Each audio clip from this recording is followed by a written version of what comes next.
In the village of Odiu, Emeka is a poor but hopeful man, struggling to provide for his wife, Amara, and their only son, Daniel.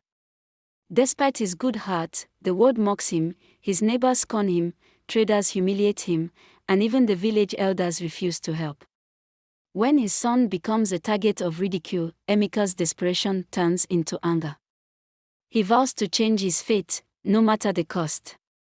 Get ready for an exciting journey filled with engaging stories, fun adventures, and moments that will inspire and entertain you. Your support means the world to us, so don't forget to hit that like button, subscribe us to the channel, and share with your friends and loved ones as we embark on this amazing journey together.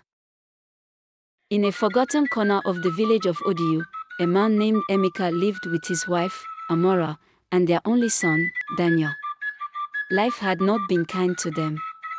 Emeka had once been a man of great hope, but hope did not fill an empty stomach, nor did it build a home. His hut, made of cracked mud and leaking thatch, stood at the edge of the village like an abandoned grave. When he passed through the village square, mothers pulled their children away. The traders at the market jeered at him. "Ah, here comes Emeka the beggar," they would say. Even the elders of Odiu, who are supposed to be wise and just, refused to help. "A poor man is no man," they often said. Emeka could endure the insults. He could swallow his pain. But when the cruelty extended to his wife and son, it became unbearable. One day, Daniel returned home crying. His face was red with humiliation. "Papa, they threw sand at me. They said I am the son of a worthless man." Emeka's heart twisted. His hands clenched into fists. That night, as Amara and Daniel slept, Emeka sat outside their hut and wept bitterly. "This world has rejected me. It has rejected my family," he whispered. "But I will make them regret it." And so, as the first rays of dawn touched the earth, Emeka made a decision that would change his life forever, while his neighbors mocked him. "A man without wealth is like a bird with broken wings," they would say. The villagers despised him and his family, treating them like outcasts. Even when he went to the market, traders would sneer. "Emeka, do you have money today, or are you just here to look?" Amara tried her best to encourage him. "My husband, wealth is not everything. We have each other, and Daniel is our joy." But Emeka had already allowed anger and desperation to settle in his heart. One evening, as he sat outside his house staring at the sky, a drunken neighbor staggered past and spat at his feet. "Poor man. Even the gods must be tired of your suffering." That night, Emeka could not sleep. The words burned in his soul. He wanted more. He wanted wealth. He wanted power. He wanted to silence those who mocked him. The next day, an old friend whispered to him about a powerful shrine deep in the forbidden forest. "There, wealth is given to those who dare to sacrifice what they love the most," the friend said. At first, Emeka dismissed the idea.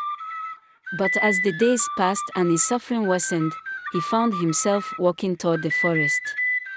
His feet seemed to move on their own, guided by his greed and desperation. Deep in the forest, he reached an ancient shrine surrounded by skulls and bones. Smoke rose from the ground, and the air smelled of blood and decay. A hunched old priest with piercing red eyes emerged from the shadows. "You seek wealth?" the priest hissed. Emeka nodded. "The gods do not give without taking. What do you have to offer?" Emeka hesitated. "Anything," he whispered. The priest laughed, a chilling sound that sent shivers down Emeka's spine. "Then pound your only son alive, and the world will bow at your feet." Emeka gasped, stepping back. "No. My son is my blood, my heart." The priest's eyes glowed. "Then remain in poverty and watch your wife and son suffer." That night, Emeka wrestled with his thoughts. He looked at Daniel, a bright-eyed boy who always ran into his arms with laughter. Could he truly do this? But the voices of mockery filled his head. The image of riches blinded him. His greed overpowered his love. At midnight, under the full moon, Emeka carried Daniel to the shrine. The child, half asleep, trusted his father. "Where are we going, Papa?" Daniel asked, rubbing his eyes. "To make life better for us," Emeka muttered, avoiding his son's innocent gaze. The priest handed Emeka a heavy wooden pestle. "Do it now," he commanded. Tears streamed down Emeka's face as he looked at his only son. But the thought of being mocked, rejected, and poor clouded his heart. With a deep breath, he raised the pestle and thud. The child let out a weak cry, his voice filled with confusion and pain. Thud, thud, thud. The air grew heavy with silence. The ground trembled. The gods had accepted the sacrifice. The priest smiled. "Your wealth begins now." By morning, Emeka returned to the village a new man. His ragged clothes transformed into fine robes of silk. Gold and silver adorned his arms. A palace replaced his tiny mud house, and servants bowed at his feet. The village was in shock. "Is this not Emeka, the poor man?" they whispered. But now, they no longer mocked him, they feared him. At first, Emeka was overjoyed. He hosted feasts, rode on the finest horses, and basked in his wealth. But something was wrong. At night, he could not sleep. Thud, thud, thud. The sound of the pestle echoed in his ears. He heard Daniel's voice whispering, "Papa, why did you do this?" Shadows moved in his grand mansion. Footsteps creaked behind him, but no one was there.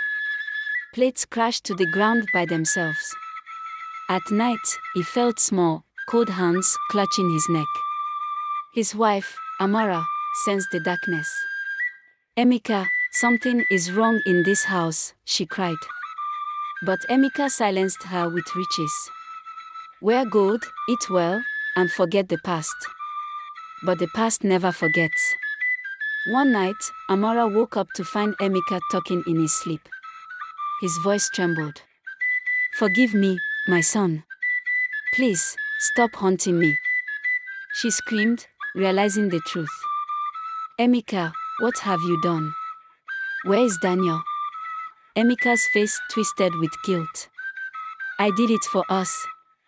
For wealth." Amara staggered back, eyes wide with horror. "You pounded our son for money. You are a demon." She ran from the house, never looking back. Left alone in his wealth, Emeka's life became a living nightmare. The whispers grew louder. Daniel's laughter filled the empty halls. Food turned to ashes in his mouth. No servant stayed in his house for more than a day. One night, the villagers awoke to Emeka's screams.